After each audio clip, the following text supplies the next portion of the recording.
The story begins around 3,000 years ago, during the era of the pharaoh. At that time, the pharaoh had an extraordinarily beautiful queen named Ankh-Sunamun. She was so beautiful that if anyone other than the pharaoh touched her, the punishment was death. But no one had imagined that the palace priest Imhotep had already been involved in an illicit relationship with her. One day when both of them were together in a secret chamber, the pharaoh suddenly returned to the palace. As soon as he entered the room, Imhotep quickly hid. However, after seeing the disturbed marks on Ankh-Sunamun's body, the pharaoh understood everything. As the situation worsened, Imhotep suddenly came forward and drew the king's sword. Before the pharaoh could react, Ankh-Sunamun attacked him with a dagger and killed him. As his screams echoed through the palace, soldiers rushed to the scene. Sensing the danger, Imhotep's men immediately took him away and fled. Ankh-Sunamun knew that survival was now impossible for her, so she took the dagger herself and ended her own life. That same night, Imhotep escaped from the palace, taking Ankh-Sunamun's body with him. Driven by the desire to bring her back to life, he went straight to Hamunaptra, a place hidden deep in the desert. It was the very place where countless treasures and mysterious dark powers were concealed. From there,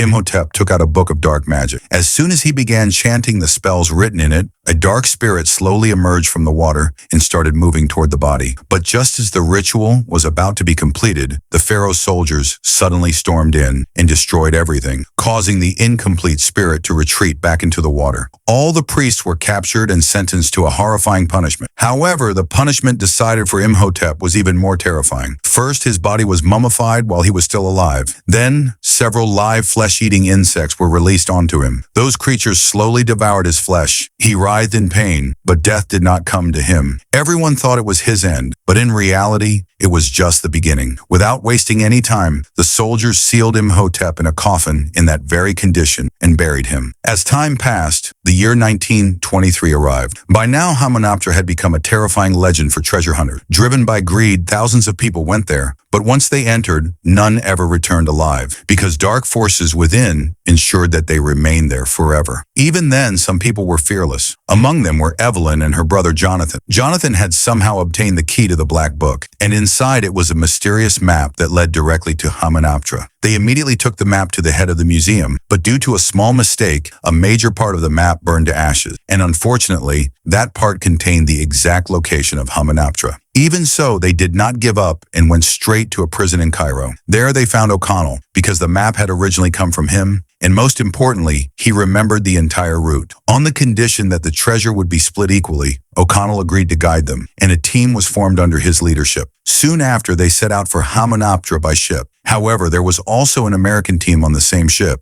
whose goal was to reach the treasure as well. That team was led by Benny, who had once been O'Connell's companion. As soon as he saw O'Connell, he challenged him, saying that he would reach the treasure first. During this time, mysterious footprints suddenly appeared on the deck, as if someone had come out of the sea onto the ship. Meanwhile, in her cabin, Evelyn was fixing her hair. As she bent down to pick something up, a man dressed in black suddenly grabbed her by the throat. Just as he noticed the map on the table, O'Connell arrived and immediately started firing at him. In the chaos, Evelyn struck the attacker's eyes with a candle, and both of them somehow managed to escape. Within moments, fire spread across the ship, and chaos erupted everywhere. Everyone was trying to save their lives as the situation went completely out of control. Eventually, they were forced to jump off the ship to survive. After constant attacks and struggle, O'Connell and his team finally reached the outer area of Hamunaptra. Around the same time, Benny's team also arrived. As the sun rose, the mysterious city slowly appeared in the middle of the desert, looking like a haunted fortress. The moment they saw it, they rushed toward it without wasting any time. Riding on a camel, Evelyn reached the cursed city first. As soon as she entered, she used the map to find the place where mummies were buried. Using mirrors placed on the ground, she redirected sunlight into the darkness, revealing a hidden path. But as they moved forward, strange and terrifying sounds suddenly echoed from all directions, frightening everyone present. Amid the chaos, O'Connell and Jonathan continued leading the team forward. But as they turned, the American team suddenly stood in front of them and ordered O'Connell to leave. He refused. During this tense moment, Evelyn noticed a small crack in the ground and realized that the treasure might be hidden below. Thinking this, everyone began descending and started exploring the hidden chambers. Meanwhile, the prison warden who had come along separated from the group out of greed. He entered a tunnel alone and reached a wall. Seeing blue gems embedded in it, he thought he had become rich. He immediately started removing them with a knife, but he had no idea that one of the fallen gems was actually a creature that crawled into his shoe. As soon as it entered, he felt intense pain in his leg and began tearing off his clothes in panic. Then he saw the creature crawling inside his body. Within moments, it moved through his stomach up to his head, causing him to panic and crash into a rock, killing him instantly. On the other side, the American team found a coffin hidden beneath rocks. Afraid of what might be inside, they sent workers ahead. As soon as the workers struck the coffin with a spear, a deadly acid trap was triggered, melting them instantly. Meanwhile, as O'Connell was resting, Jonathan picked up a stick and started playing golf. But with just one shot, he triggered another trap, causing a stone coffin to fall down suddenly. Seeing the coffin, Evelyn understood everything. She explained that such coffins were buried above ground only when the person inside had committed a terrible crime. As she examined its structure closely, she remembered the black box and realized it was the key to opening. They inserted the key into the lock, and as it slowly turned, the coffin opened. Inside was a mummy, more than 3,000 years old, yet its body was still perfectly preserved, as if it had just died. O'Connell noticed deep scratch marks on the lid, proving that it had been buried alive. Meanwhile, the American team found a mysterious chest in a hidden chamber. As one intelligent man read the ancient language written on it, he discovered that whoever took out the book inside and read the first spell would awaken the mummy that had been sleeping for 3,000 years, bringing death to everyone. Hearing this, the cowardly Benny panicked, shouted that the curse was about to come true, and ran away. When the remaining 4 men opened the chest, they saw the same ancient book of dark magic emerging through thick smoke. At the same time, one man accidentally kicked the chest, causing mysterious jars hidden inside to fall out. Seeing them, everyone's eyes lit up, believing them to be the real treasure. Without thinking, they each took one jar for themselves. Later that night, when Evelyn passed by, she saw that same man trying to open the book. Seeing this, an idea came to her mind. When the rest of the camp fell asleep, Evelyn quietly went there and stole the book. Using the key, she opened it and unknowingly read the first line that could awaken the mummy sleeping in the coffin. As soon as the mummy's scream echoed, everyone's attention turned in that direction. Suddenly, the silent sky was torn apart by the sound of strong wind. Immediately after, a massive swarm of locusts attacked the entire camp. Seeing this, everyone started running to save their lives, and anyone who slowed down even a little was killed by the swarm. People were running frantically in all directions to survive. Amid the chaos, a man with glasses fell while running, and his glasses flew away. At that moment, Benny, without thinking, crushed his glasses and kept running ahead. When the man stood up, a dark shadow suddenly passed by him. As soon as he turned back to look, his loud scream echoed through the air. On the other side, O'Connell and his companions had just reached a spot while running when the ground suddenly started shaking violently. The soil in front of them began to rise, and in the next moment, countless insects emerged from it. Seeing this, all 3 trembled in fear. To save their lives, they ran away with all their strength, but in the chaos, they got separated. Meanwhile, Evelyn accidentally entered a hidden doorway. There, she encountered the same man with glasses from the American team, but as she moved closer, she was horrified by what she saw. His eyes and tongue had been removed and placed onto Imhotep's body. Terrified, Evelyn stepped back, but surprisingly, Imhotep did not attack her. Instead, upon seeing her, he called out Ankh-Sunamun's name. Just then, O'Connell arrived and grabbed Evelyn's hand. Seeing this, Imhotep became furious. But O'Connell immediately attacked him with a shotgun. After that, both of them ran toward the exit. But as they reached the door, some men dressed in black blocked their way. They warned that Imhotep could not be destroyed by any human weapon. They advised them to leave immediately if they wanted to stay alive. In reality, these men in black were descendants of the pharaoh, whose duty was to prevent Imhotep from ever awakening. But human greed had ruined everything. Meanwhile, Benny lost his way and began wandering alone. Suddenly, Imhotep appeared behind him. Seeing him, Benny trembled in fear and started taking out different lockets, chanting prayers to save his life. But nothing worked. In desperation, he pulled out all his lockets at once, but it still had no effect on Imhotep. Just as Imhotep was about to kill him, he suddenly stopped, realizing that Benny could be useful. So, he gave Benny several gold coins and made him his ally. At Imhotep's command, Benny led him to the man with glasses. To regain his true body, Imhotep needed to find the 4 people who had taken the sacred jars so that he could consume them and restore himself. As soon as he claimed his first victim, the sky above the city suddenly turned dark, and fireballs began raining down, setting the entire place ablaze.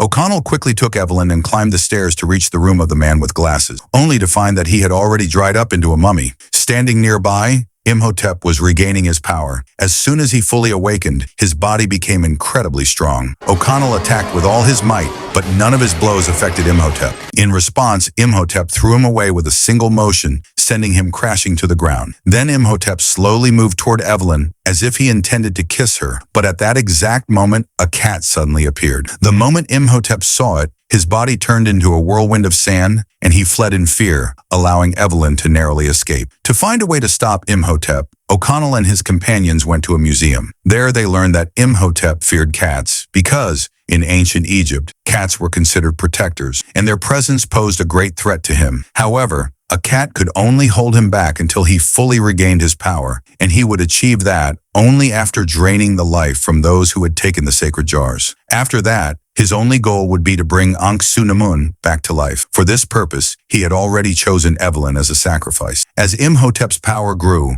darkness began to spread across the city. Meanwhile, O'Connell's team sprang into action and began searching for the remaining Americans who still possessed the sacred jars. But just as they reached one of them, a scream echoed, and Imhotep drained his blood, taking the jar as well. As the jar holders were killed one by one, Imhotep transformed into a sandstorm and entered Evelyn's room, attempting to control her by kissing her. But just then, O'Connell arrived with a cat. Seeing it, Imhotep again turned into a sandstorm and escaped through the window, sparing Evelyn once more. Now everyone understood that stopping Imhotep was necessary. To defeat him, they decided to go to the museum. There they found an ancient stone tablet written in a language beyond common understanding, but Evelyn could read it. She carefully translated it and discovered that just as the first spell from the Black Book had awakened Imhotep, reading the first spell from the hidden golden book in Hamunaptra could imprison him back in his tomb. As soon as they found the method to defeat him, a crowd began moving toward the museum, chanting Imhotep's name. In reality, Imhotep had used dark magic to control the entire crowd, and they were now marching to attack. Seeing this, Jonathan ran toward the car. As the uncontrollable crowd approached, O'Connell and the others quickly got into the vehicle and tried to escape. But on the way, the crowd attacked the car like mad, surrounding them from all sides. Suddenly, the crowd dragged an American man out and threw him to the ground. Imhotep emerged from among them and drained the blood of the last man who possessed a sacred jar, finally restoring his full power. Meanwhile, O'Connell's team was completely surrounded, with no way out. Imhotep then made an offer. If Evelyn came with him, he would spare her companions. With no other option left, Evelyn agreed to go with him. But as she left, Imhotep broke his promise and ordered the others to be killed. With no escape remaining, O'Connell acted quickly. He opened a manhole cover beneath them and, along with his team, jumped down into the sewer to survive. During this time, the museum manager was killed by the frenzied crowd while trying to save them. O'Connell and the others now understood that Imhotep would head straight to Hamunaptra to bring Th3 back to life. To save Evelyn, they immediately went to the Giza Air Base and met their old friend, the fighter pilot Winston. Without hesitation, Winston agreed to join their mission and flew them toward Hamunaptra. However, due to limited space in the plane, Jonathan and the team leader were majbur to be tied to the wings of the aircraft. As soon as the plane reached above Hamunaptra, Imhotep noticed them. To stop them, he raised both his hands and shook the desert with all his power, causing a massive wall of sand, about 100 meters high, to rise from the ground and rush toward the plane. Winston made a final attempt by pushing the aircraft to its maximum speed to escape the sandstorm, but instead, they flew straight into Imhotep's trap. Imhotep opened his massive mouth and in a single moment engulfed the plane within the sandstorm. Seeing this, Evelyn suddenly took a bold step. She kissed Imhotep, which broke his magic for a moment. The sandstorm lost control and began collapsing. A slight smile appeared on Evelyn's face, but at the same time, the plane completely lost control and crashed into the desert. Luckily, it did not explode, and everyone narrowly survived. However, Winston did not survive the crash and was lost along with the aircraft in the sand. Meanwhile, Imhotep had already taken Evelyn into the cave, knowing that O'Connell's team would follow them. To To stop them, he blew the ashes from the sacred jars onto the wall and began chanting an ancient spell. This caused the mummies inside the walls to awaken, and under his command, they went after O'Connell's team. At that very moment, O'Connell and the others entered the cave and were immediately attacked by the mummies. Amid the chaos, they found the large statue beneath which the chest containing the golden book was hidden. To stop the approaching mummies, O'Connell used explosives, blowing several of them into pieces and blocking one path. Just when they thought they had gained some time, the mummies began rising again one by one. At that moment, the leader stayed behind to fight them alone, giving O'Connell and Jonathan the chance to retrieve the golden book from the chest. However, its key was still in Imhotep's possession. Meanwhile, as Evelyn regained consciousness, she saw Ankh-Sunamun's body lying beside her. At that moment, Imhotep began the ancient ritual to fully resurrect her. Within moments, the same dark spirit rose from the black water and entered Ankh-Sunamun's body. Now, to complete the ritual, Evelyn had to be sacrificed. Just as Imhotep raised the knife to strike, Jonathan arrived with the golden book. Seeing him, Imhotep panicked and rushed toward him to seize the book. Taking advantage of this moment, O'Connell cut Evelyn's chains with his sword. Seeing this, the mummies attacked them like bloodthirsty beasts from all sides. O'Connell bravely fought them off with his sword. Meanwhile, Evelyn found herself trapped in a deadly situation as the revived Ankh-Sunamun, now crazed, began chasing her to kill her. All hope now rested on Jonathan, as he held the book that could stop the mummies. Although he only had limited knowledge of the ancient language, with Evelyn's help, he managed to find the correct spell at the last moment and began reciting the words to stop them. Who touched the momentum? As soon as the spell was completed, all the guardians suddenly froze and stood still. Jonathan then ordered them to destroy Ankh-Sunamun. Hearing this, Imhotep was consumed with rage and charged toward Jonathan. But before he could reach him, the guardians killed Ankh-Sunamun. This made Imhotep even more furious. He grabbed Jonathan by the throat and was about to kill him, but at the right moment, O'Connell attacked and cut off one of his hands, turning the situation completely. Imhotep immediately shifted his focus and attacked O'Connell. But in that moment, Jonathan managed to secretly take the key from him, the key that could change everything. As soon as they got the key, Evelyn opened the golden book and began reciting the spell to destroy Imhotep. At that very moment, a chariot of souls descended from above and instantly stripped Imhotep of all his powers. Now he was left with only his weak human body. In rage, he charged toward them, but when O'Connell struck him, the sword passed straight through his body. Wounded, Imhotep staggered backward and fell into the black water, where the dark forces consumed him within moments. Just as everyone sighed in relief, the stone doors of the ruins suddenly began to move. During the battle, the greedy Benny had gone deeper into the ruins in search of treasure and accidentally activated the deadly mechanism of the place. Massive stone doors began closing, making the situation even more dangerous. In the end, Benny was trapped forever among the gold treasure and deadly curses. On the other hand, O'Connell and his companions somehow managed to escape alive with all their strength. Finally, the three of them rode away on camel, carrying a bag full of gold, heading back toward the city. And with this, The Mummy, Part 1 comes to an end. If you want an explanation of Part 2 as well, let me know in the comments.